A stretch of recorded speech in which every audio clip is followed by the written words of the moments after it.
Hello everyone, welcome to my channel. Previously, we have studied about the basics of excretory system. Today we will study the unit of our excretory system. Already we have studied the structure of kidney. Today we will study the basic unit of our excretory system. What is the basic unit? This is known as nephron.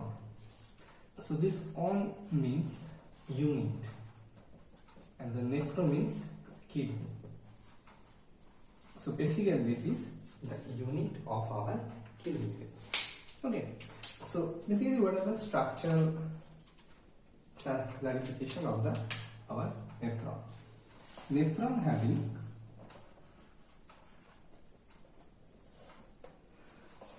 two parts. One is glomerular part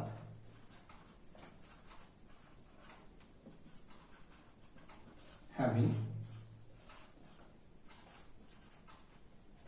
glomerulus and Bowman's capsule,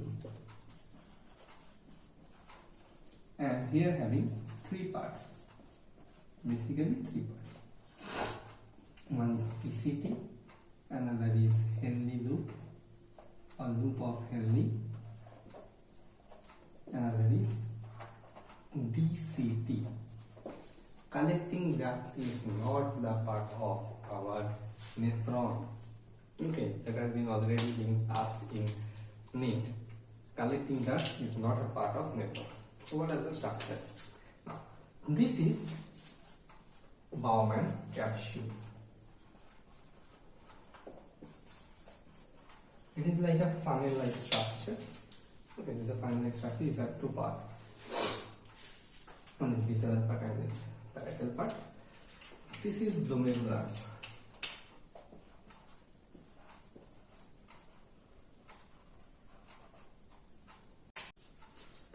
This part is afferent arteriole.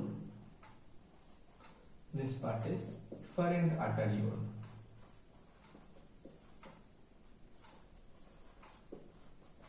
What are these?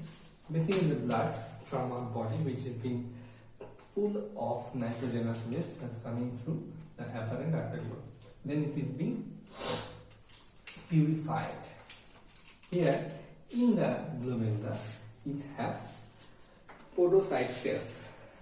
The podocyte cells are like this hand, like the amoeboid cells. Let's say this is a podocyte cell and this is another podocyte cell. It's having finger-like outgrowths just like amoeba. So these are known to be as pedicels. So these podocyte cells are arranged in this manner, remaining small pores or slits in between them. These slits are known as slit pores. From these slit pores, the water as well as the nitrogenous waste as well as different ions are purified into this Bowman capsule, entered into the Bowman capsule. This is a funnel-like structure. Okay. From this Bowman capsule,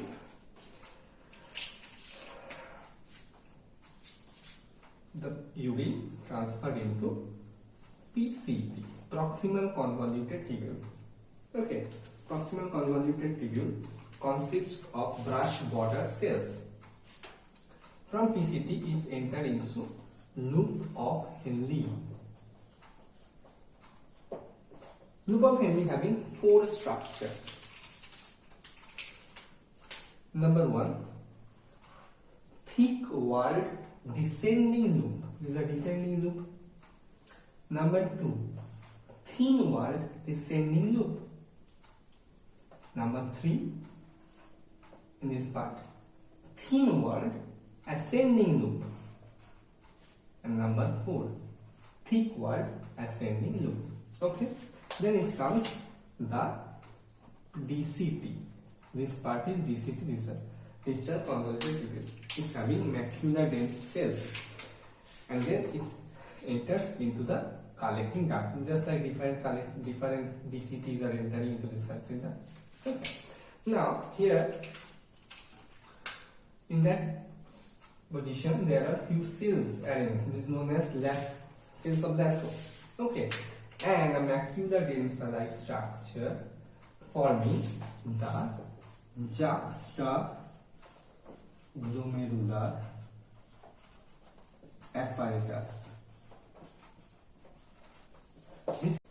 This is responsible for secretion of two hormones. One is renin, another is erythropoietin. Okay, so this is the basic structure of our nephron. Okay, now let's study how the urine has been formed. Okay, so when the water as well as different nutrients and nitrogenous waste has been purified from this glomerulus and entered into the Bowman capsule, it flows through the PCT, then to the Henle loop of Henle, and then to the DCT, entering into the collecting duct. Okay, now here basically 4, you can say 5 phenomena occurs. Number 1 is filtration. In glomerulus, the filtration has been occurred and the materials are entered into the Bowman capsule. Another thing is reabsorption. What does it mean? It means that when the water and minerals are being entrapped in the Bowman capsule, during the flow through the PCT-DCT, filtration has been occurred, like NaCl, K+, there's an excess which has been already transferred because the slits, pore size are limited. So whatever materials is having a structure, it will be absorbed. It will not determine the volume, the quantity or the density. It will just depend on the pore size of the material, the size of the material. So the excess sodium chloride and the K+ will be absorbed, that is necessary for our body. The excess material which is not necessary will be containing through the urine. Okay. Then again H2O, excess water has been absorbed, NaCl has been absorbed, bicarbonate ion absorbed.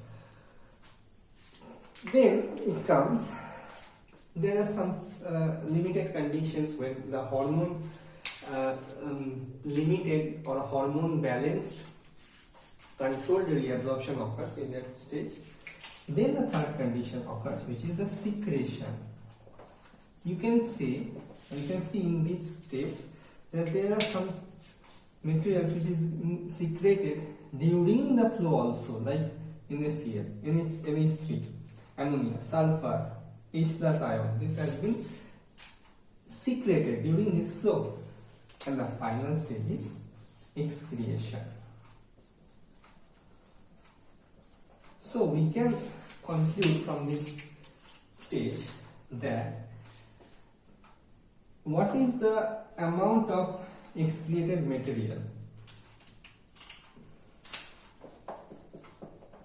Amount of excretion equals to amount of filtration minus amount of reabsorption plus amount of secretion. So basically this is the process of urine formation in our kidney. Okay.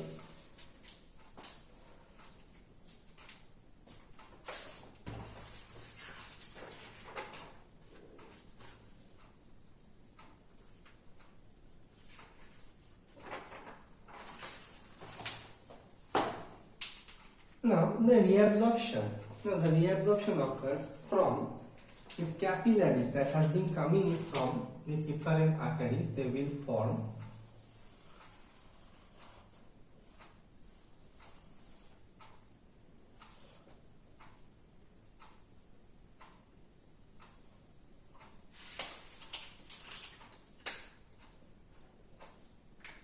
the efferent artery will form peritubular capillary. Peritubular capillary. Okay, you can understand this. That these capillaries, when come in contact with PCT or loop of Henle or DCT, they will continue the process of reabsorption as well as secretion, because in this stage, this capillary is responsible for the release of the water and excess material. You can understand that. And this peritubular capillary will be responsible for the two steps, that is the reabsorption as well as the secretion. Okay, mainly the reabsorption. It will make a transparent way where this reabsorption can be occurred. So basically this is the process of urine formation.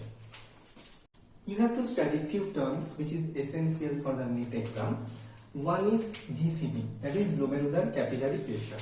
The amount is 75 mmHg. Okay. This is a pressure which is there in the glomerular capillary. By this capillary pressure, water or other maintenance waste and different ions, minerals are being absorbed or filtrated in the Bowman capsule. Then the capsular hydrostatic pressure. This is